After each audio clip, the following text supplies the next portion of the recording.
Dicen en el pueblo que el caso de doña Elvia sigue resonando en las paredes húmedas de la vieja casona donde pasó sus últimos días, como si el aire insistiera en repetir cada susurro que dejó atrás. Yo crecí escuchando esas historias en voz baja, siempre de noche, siempre como advertencia para no caminar cerca del barranco cuando el viento empieza a soplar desde el norte, porque es cuando, según los ancianos, la sombra de doña Elvia despierta y busca algo que perdió hace décadas. Su tragedia comenzó sin que nadie la notara realmente, una mujer viuda, silenciosa, dedicada a su huerto y a sus gallinas, viviendo sola después de que su único hijo muriera en un accidente que jamás terminó de aclararse. Pero lo extraño no fue su soledad, sino cómo empezó a cambiar el ambiente a su alrededor, luces parpadeando en su casa a medianoche, murciélagos revoloteando sobre su techo incluso en invierno, y un olor a tierra mojada que salía de su puerta como si hubiera llovido solo para ella.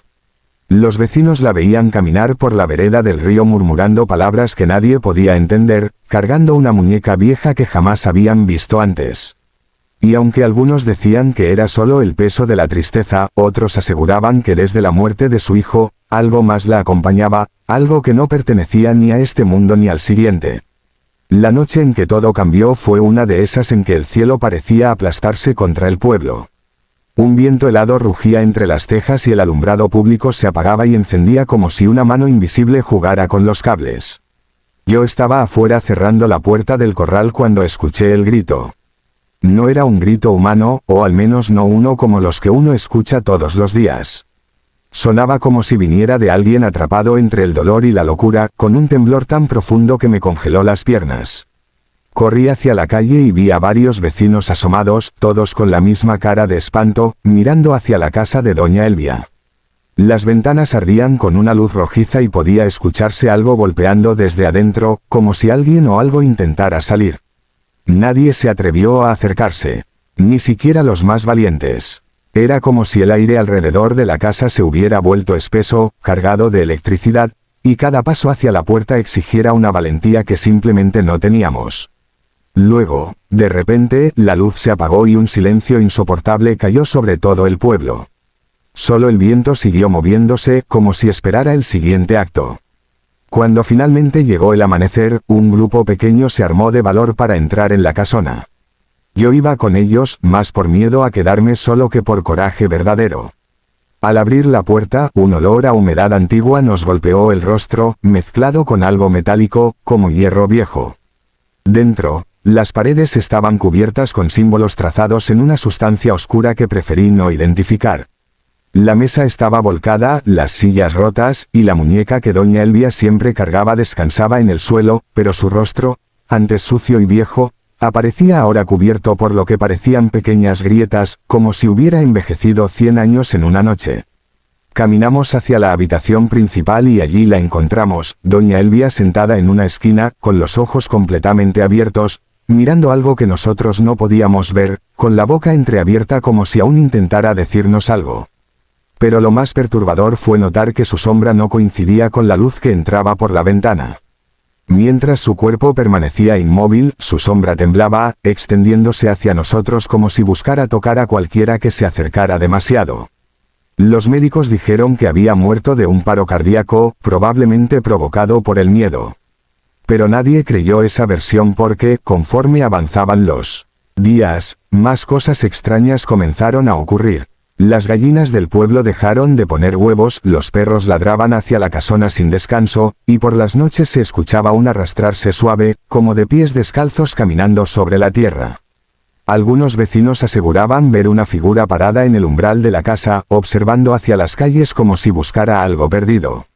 Y aunque varios intentaron convencer a las autoridades de que era mejor derribar la casona, cada intento se veía frustrado por accidentes inexplicables, herramientas que desaparecían, trabajadores que enfermaban de repente, o esquinas enteras del terreno que amanecían cubiertas de ceniza.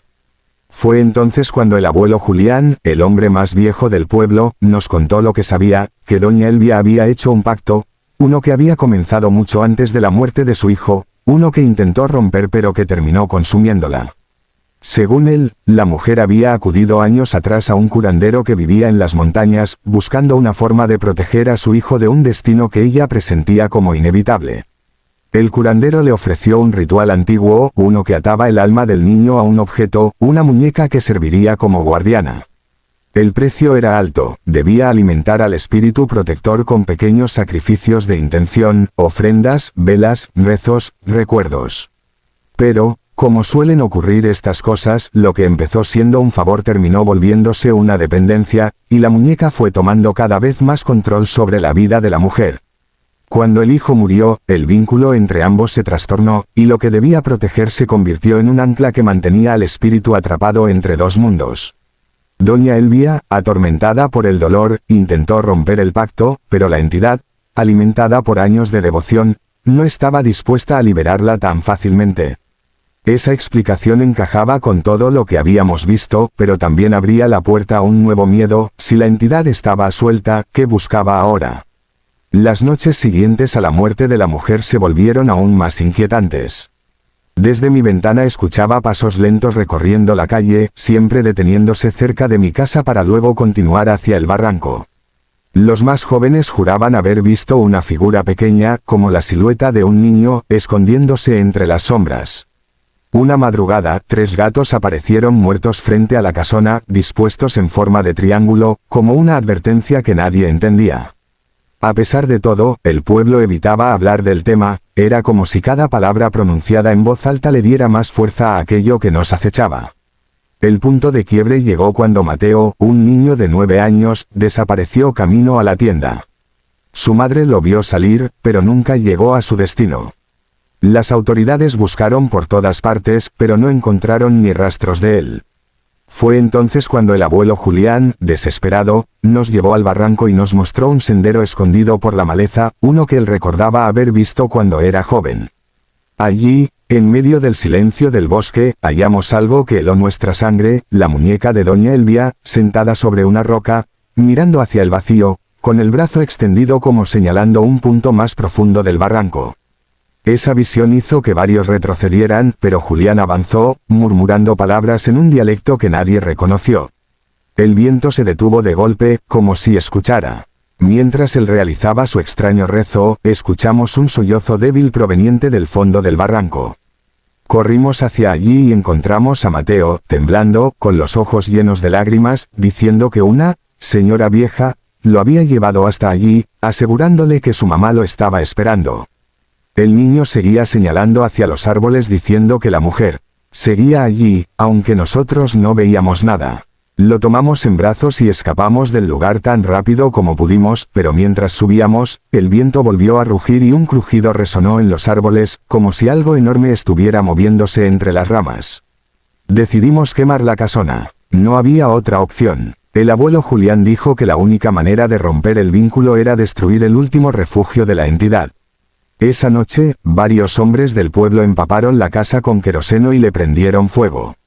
Las llamas se elevaron como si el viejo edificio hubiera estado esperando ese momento, devorando vigas, muebles y sombras por igual. Pero lo peor ocurrió cuando el techo empezó a derrumbarse, de entre las llamas se escuchó un grito, agudo, desgarrador, tan humano que varios retrocedieron aterrados.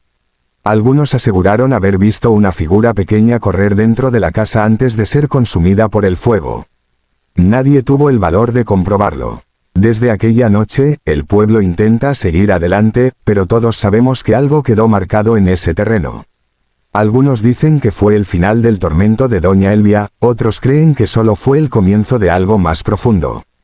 El barranco sigue siendo un lugar prohibido, y aunque la casona ya no está, el viento que sopla desde ese lado del pueblo lleva un murmullo extraño, como la voz de una madre llamando a su hijo. Yo todavía paso por ahí de vez en cuando, y siempre siento que algo me observa desde la distancia, como si la historia no hubiera terminado, como si la entidad estuviera esperando el momento adecuado para regresar y reclamar lo que perdió.